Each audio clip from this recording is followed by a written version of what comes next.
নমস্কার বন্ধুরা, আমার রান্নাঘরে আপনাদের সবাইকে স্বাগত।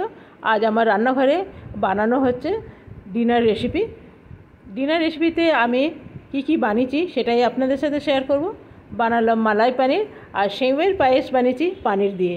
এটা অসম্ভব ভালো হয়, দারুণ। তো চলুন দুটোই রান্না আপনাদের সাথে শেয়ার করব। প্রথমে আমি একটু আমন্ড আর কাজু একটু ভিজিয়ে দেবো।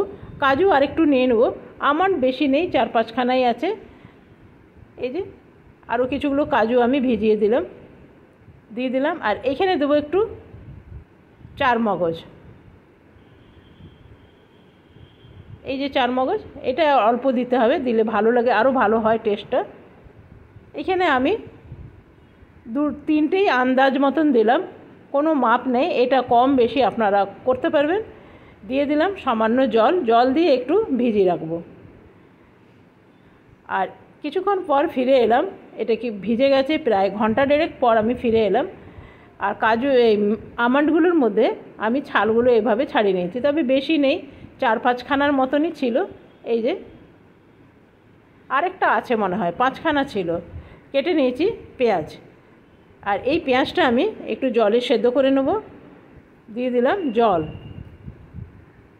দিয়ে দেবো এখানে পেঁয়াজগুলো। তবে এই পেঁয়াজটাও কেউ যদি চায় কম করতে পারবেন। দিয়ে দিলাম আদা কুচি, দিয়ে দেবো এলাচ আর লং, জাবিত্রী, আর দিয়ে দেবো একটু জিরে, দিয়ে দিলাম বড় এলাচ, আর 1-2 লং দিলাম, লংটা কম পড়েছিল সেই জন্য 2 কম, আর একটু দিয়ে দিলাম গোলমরিচ। দিয়ে কিছুক্ষণ এটা ফুটতে দেবো। তো এটা মনে হচ্ছে আমার হয়ে গেছে। আর 2 কাঁচা লঙ্কাও দিয়ে দিয়েছি। এটা আমার হয়ে গেছে, এটা আমি এরপরে অফ করে দেব। এটা পরে স্ট্রেনারে করে ছেঁকে নেব। যতক্ষণ না ঠান্ডা হয় ততক্ষণ এটা পিষতে দেওয়া যাবে না। তবে এই বড় এলাচটা এটা আমি হাঁটে নেব। এটার স্বাদ ভীষণ খারাপ হয়, ভীষণ মানে উগ্র টেস্ট আসবে। আর কিছুগুলো লং যেগুলো আছে সেগুলোও আমি বার করে দেব। পেঁয়াজগুলো ঠান্ডা হয়ে গেছে, এরপরে আমি এগুলো পিষে নেব। আর কেউ যদি একদম হোয়াইট গ্রেভি করতে চান সেক্ষেত্রে কাঁচা লঙ্কাটা না দিলেই ভালো, কিন্তু আমি দিয়ে দেবো একদম হোয়াইট গ্রেভিটা না হলেও চলবে, বাড়িতে খাচ্ছি। আর দিয়ে দেবো এখানে বাদাম যেগুলো ভিজিয়ে রেখেছিলাম, দিয়ে দিলাম। জলের মধ্যে ছেঁকে নিলাম, যদি কিছু রয়ে যায়। দেখলাম 3-4খানা রয়ে গেছে। এরপরে দিয়ে দেবো একটু টক দইটা অবশ্যই লাগবে কিন্তু। এখানে আমি 3 চামচের মতন দিলাম। তবে এখন গরমের দিনে না, দইগুলো বেশ টক আছে, টক না থাকলে আর একটু দিলে ভালো হতো। তো দেখুন এটা একদম স্মুথ হয়ে গেছে, এটা ছাঁকার আর দরকার নেই। অনেকে এটা ছেঁকে নেয়, কিন্তু না ছাঁকলেও এটা কোনো খেতে খারাপ হবে না, একদম খুব সুন্দর করে মিহি হয়ে গেছে। তবে এটা আমি আর ছাঁকবো না। এখানে কিছুগুলো পনির কেটে নেব। পনিরগুলো আমি রাফলি কেটে নেব, একদম চৌকো করে কেটে নিলাম। আর যে বড় টুকরোর পনিরটা আছে ওইটা আমি বানাবো পায়েস, তো সেই জন্য ওইটা আর দেব না। চলুন, আমার কাটা হয়ে গেছে, এরপরে রান্নাটা স্টার্ট করি। মালাই পানির বানাতে গেলে সাদা তেলের ব্যবহার করলেই ভালো হয়, সরষের তেলে করলে কালার চলে আসবে। এখানে এরপরে যে পিষে রেখেছিলাম সেটা আমি সব কটাই দিয়ে দিলাম, দিয়ে ভালো করে একটু ভেজে নেব। আর মিক্সির মধ্যেও অনেকটা আছে, সেটাও আমি জল দিয়ে এর মধ্যে দিয়ে দেবো। মিক্সির মধ্যে বেশ অনেকটা লেগে থাকে, এটাকেও আরেকটু আমি ভালো করে একটু কষিয়ে নেব। এর মধ্যে দিয়ে দেবো একটু নুন, দিয়ে দেবো ধনে গুঁড়ো। এইখানে আর আমি কোনো রকম লঙ্কা দেব না। এখানে এটা ঘরের মালাই আমি উঠিয়ে রেখেছিলাম, সেটা ফ্রেশ মালাই, এটা আমি দিয়ে দিলাম। আপনারা চাইলে বাজার থেকে কিনে এনেও দিতে পারবেন, তবে মালাইটা অবশ্যই দিতে হবে। এটা আমার কষানো হয়ে গেছে, এরপরে পনিরগুলো দিয়ে দেবো। তবে এই ক্ষেত্রে একটা কথা বলে রাখি, পনির কিন্তু না ভাজলেই ভালো হয়, ভেজে দিলে না পনিরের মধ্যে অল্প হলেও কালার চলে আসে। সেই জন্যে এই মালাই পানিরে পানিরটা ভাজা হয় না, তবে আপনাদের যদি মনে হয় তাহলে অল্প ভেজে দিতে পারবেন। তরকারিটা মোটামুটি আমার রেডি হয়ে গেছে। এখানে দিয়ে দিলাম একটু কাসুরি মেথি আর দেব অল্প একটু বাটার। এই যে অল্প একটু বাটার দিলাম আর একটু বাটার দিয়ে দিলাম। বাটার দিলে ভীষণ ভালো টেস্ট আসে। তো চলুন, এটা আমার হয়ে গেছে, এবারে নামিয়ে নেব। ঠান্ডা হয়ে গেলে আরও বসে যেতে পারে। দেখছেন গ্রেভিটা কি সুন্দর হয়েছে। এটা বানিয়ে দেখবেন, অসম্ভব ভালো হয়। চলুন এটা এবারে নামিয়ে নেব। নেক্সট রান্নাটা শুরু করব। বানাবো একটু সেওয়ের পায়েস। সেওয়ের পায়েস পানির দিয়ে। এটা একটু বেশি হয়ে গেল না? এই সেওয়েরটা জিনিসটা না আমি ঠিক বুঝে উঠতে পারি না, দিয়ে একটু হয়ে যায় অল্প। এটা প্রথমে একটু ঘিয়ে ভেজে নেব।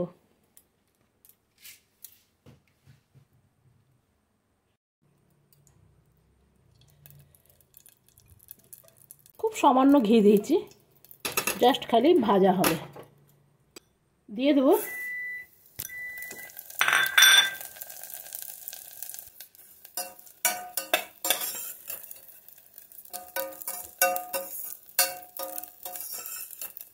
মাঝে মধ্যে দেখবেন আগে আগে আমাদের বাড়িতে না মানে রুটি সাথে বেশিরভাগ একটুখানি মিষ্টি টিষ্টি খাওয়া হতো। এখন আর এতটা বানানো হয় না, মিষ্টি জিনিসটাই কম হয়। মাঝে মধ্যে কখনো কখনো মন যায় তো তখন এইরকম করে বানিয়ে নিই। তো আমার কাছে একটু পানির আছে, আপনারা দেখলেন। ওই পানিরটা দিয়ে এর মধ্যে বানাবো, অসাধারণ লাগে। দেখুন একদম লাল লাল করে ভাজা হয়ে গেছে। সেই জন্য বেশি লাল করবো না। এখানে পরে দুধ দিয়ে দেবো।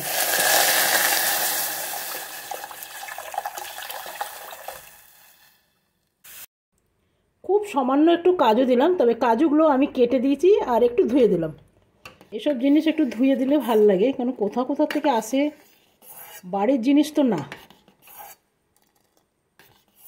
এগুলো একটু দুধের সাথে সেদ্ধ হয়ে গেলে খেতে ভালো লাগবে। কিশমিশটাও আমি জল দিয়ে ধুয়ে নিলাম, ভালো করে ধুয়ে নিয়েছি, একদম কচলে কচলে। এটা একটু হাতে করে এমনি রাফলি গুঁড়ো করে নিতে হবে।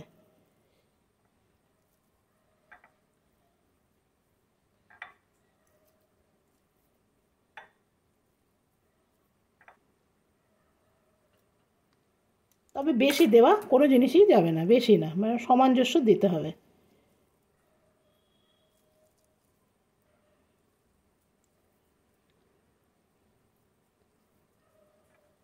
ব্যাস, এটাই বেশ অনেকটা আছে।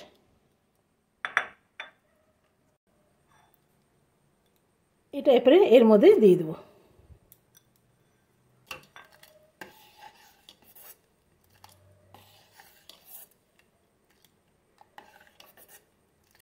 আমি এখানে দেবো মিল্ক মেড।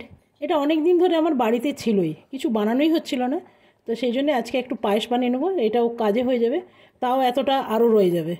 চলুন এটা দিয়ে দিই। এগুলোর মধ্যে চিনি মেলানোই থাকে, সেই জন্য আলাদা করে দিতে লাগবে না। মনে হচ্ছে একটু দুধ মেলাতে হবে। একদম জমে গেছে।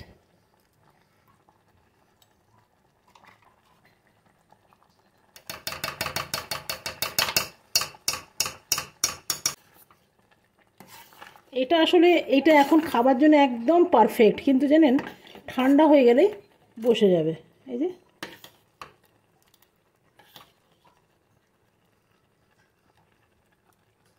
আমি একটু দেখে নিই মিষ্টিটা, একদম ঠিক আছে।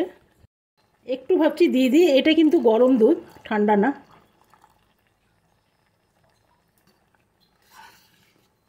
ব্যাস এরপরে নামিয়ে দেবো। এরপরে চলুন, এটা আমার হয়ে গেছে।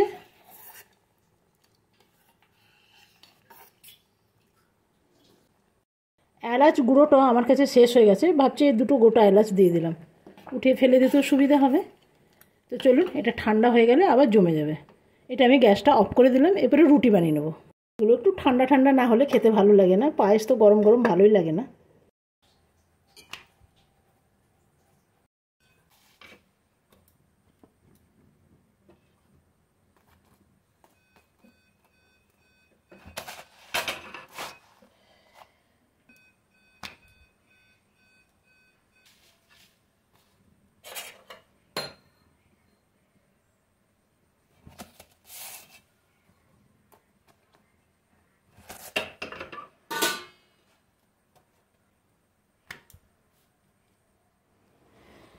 এখানে নিয়ে নিয়েছি রুটি,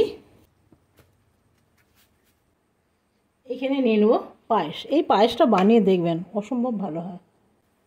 আর এইখানে নিয়ে নেব সেই পনিরের তরকারি।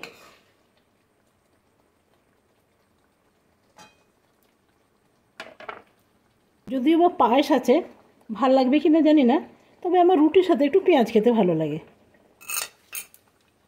যাকে অল্প করে নিলাম, তরকারির থেকেই অল্প আমি রেখে দিয়েছিলাম নিজের জন্যে। লাগলো বন্ধুরা, যদি ভালো লাগে কমেন্টে অবশ্যই জানাবেন। আজকের মতন এখানেই শেষ করলাম, ধন্যবাদ।